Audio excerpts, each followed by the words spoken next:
Você sabe que Kodak, Xerox, Blockbuster, Yahoo e BlackBerry têm em comum? Todas chegaram a ser líderes de seus segmentos, mas acabaram falhando por não conseguir competir com produtos e serviços dos seus concorrentes. Mas será que de fato elas falharam no processo de inovação? E o que consiste esse processo de inovação, muito além da camada que nós, enquanto consumidores, conseguimos ver nas empresas? Vem comigo entender um pouco mais sobre isso e como você pode aplicar bons conceitos de inovação na sua empresa.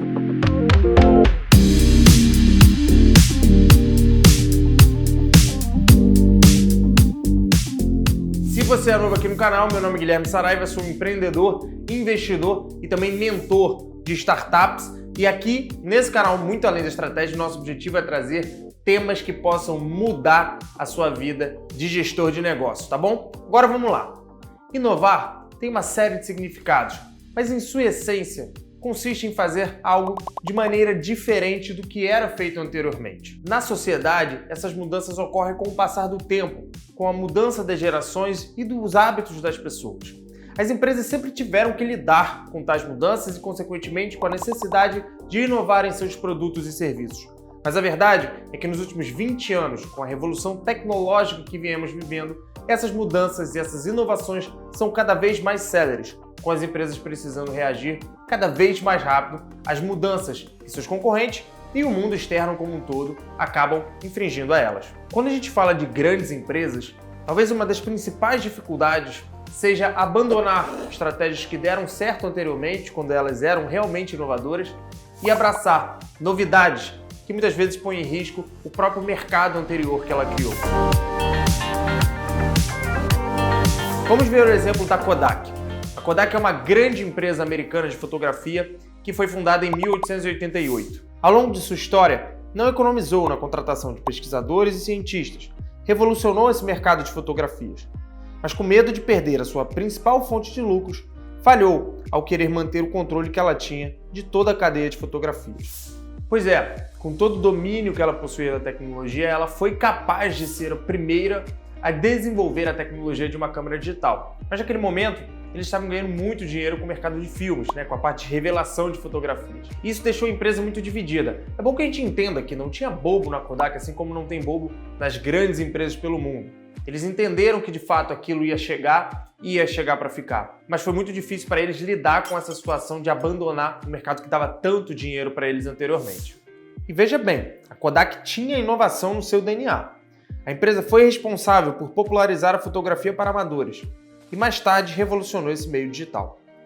Foram muitos anos de sucesso com a invenção do processo básico da fotografia moderna, passando pelo filme fotográfico, primeira câmera portátil, as câmeras instantâneas estilo Polaroid, até chegar à câmera digital. Aliás, embora ela não tenha conseguido fazer sucesso com a sua câmera digital, o EasyShare, ela ganhou dinheiro com a sua patente até 2007, quando o registro expirou. O grande ponto da Kodak foi não conseguir saber da teia de areia que ela própria ajudou a construir, as inovações que por tanto tempo sustentaram a companhia e que em algum momento ajudaram a fazer ela cair. O caso da Xerox é um pouquinho diferente, mas tem similaridades interessantes. A Xerox criou uma tecnologia revolucionária que permitia fazer cópias de documentos ou imagens sem ter que reproduzir o processo de criação do original.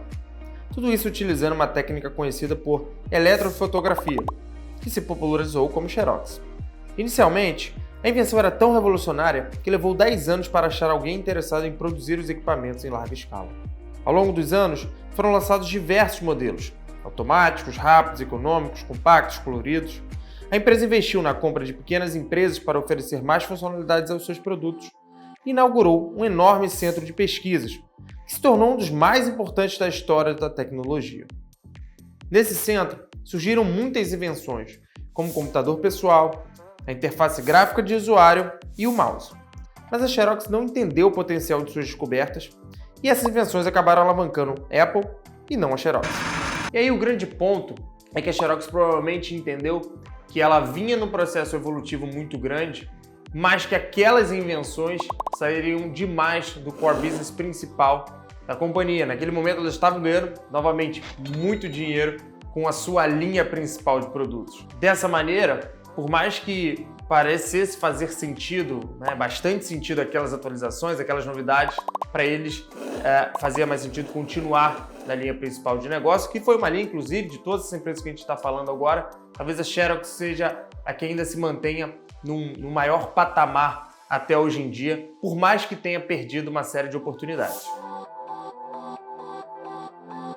Agora vamos falar do Yahoo, que já foi um dos grandes buscadores da internet, é um símbolo da internet do início dos anos 2000 e hoje faz apenas sombra para o seu rival Google.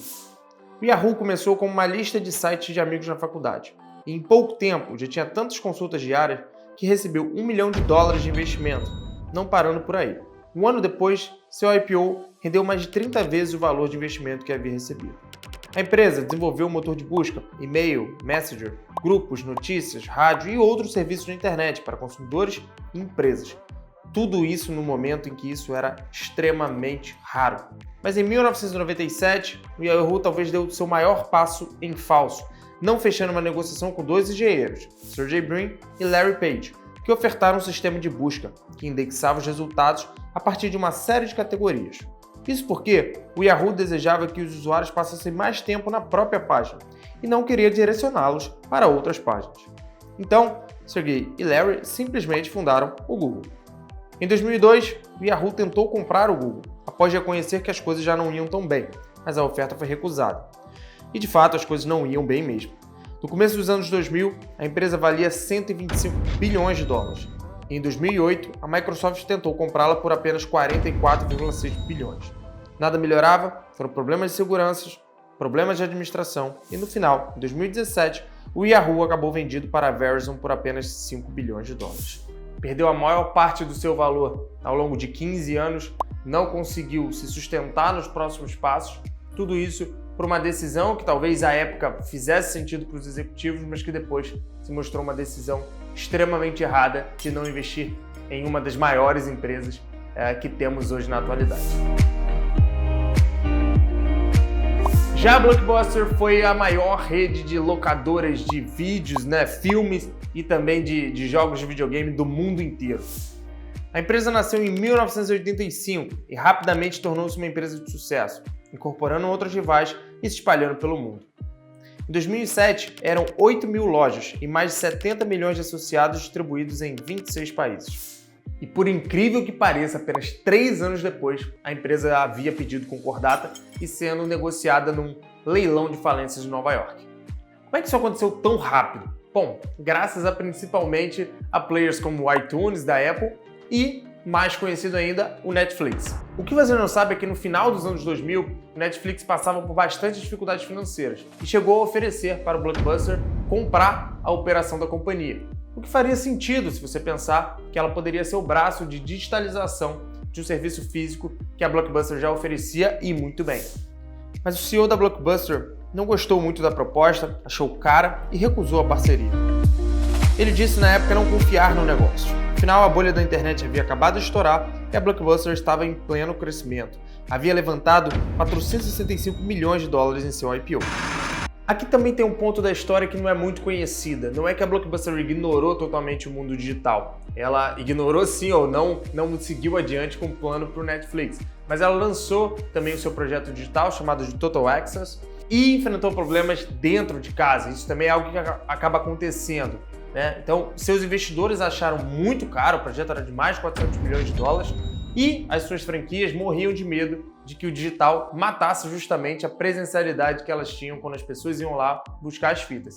E aí ela ficou enredada nisso aí, não conseguiu dar de devido andamento, a Netflix nadou de braçada e o resto é história. Por fim, vamos falar da BlackBerry, uma empresa canadense conhecida por seus produtos na área de tecnologia, especialmente seus celulares. Ela trouxe diversos produtos de qualidade para o mercado, como terminais e serviços de conexão sem fio, equipamentos para a indústria cinematográfica, pagers, até chegar no BlackBerry, que foi por muitos anos referência em smartphones com foco no mercado corporativo, com funções que permitiam o trabalho de qualquer lugar. A empresa foi pioneira no uso de aplicativos, conectividade e troca de mensagens. O objetivo não era concorrer no mercado de celulares que na época era dominado por gigantes como Nokia e Motorola. Então a empresa resolveu focar totalmente no setor corporativo. Foram diversos modelos que incorporaram calculadora, agenda, um sistema de dicionário com aprendizado inteligente, câmera fotográfica, entre outras funcionalidades. E a BlackBerry seguiu muito bem até mais ou menos 2010, isso já um pouquinho depois da Apple lançar o iPhone.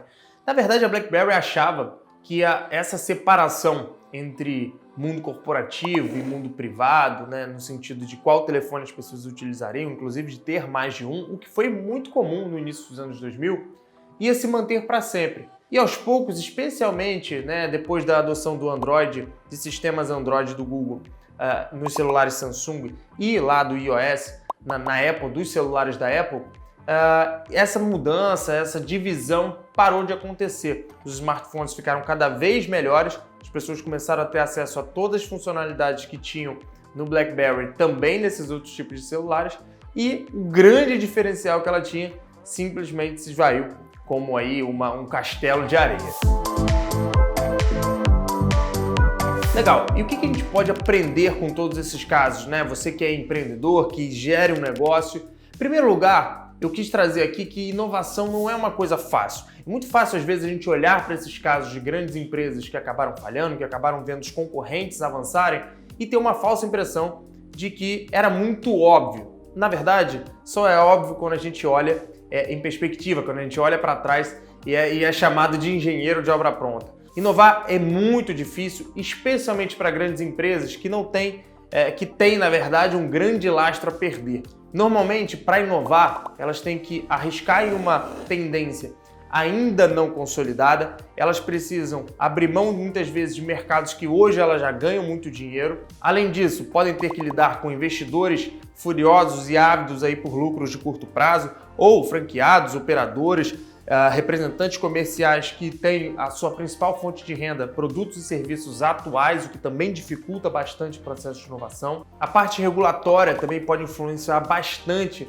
o ritmo de inovação de uma determinada empresa, se a empresa é monopolista ou não é, se ela tem muita competição, isso também influencia demais o grau de processo inovativo de uma companhia. E também, por fim, o que a gente vê é que as principais companhias hoje em dia que entendem que a tecnologia é cada vez mais dinâmica, elas têm todo um processo cultural já incutido nos colaboradores, nos seus funcionários, de inovação contínua, que elas precisam ser a que fazem a revolução em cima dos próprios produtos. Então, esse arcabouço é um arcabouço complexo de se ter, e você que tem uma empresa, ou que é gestor de alguma organização, você precisa ter em mente que inovar é estar constantemente focado no futuro e que muitas vezes você vai precisar quebrar seus próprios paradigmas, vai precisar disrupir seus produtos e serviços para conseguir ir além. Tá bom? Me diz aí outras empresas aqui embaixo que vocês acham que estão saindo um pouquinho do trilho, que estão ficando para trás. Se você gostou desse vídeo também, não esqueça de deixar o like, se inscrever no canal e vamos juntos até a próxima visão, muito além da estratégia.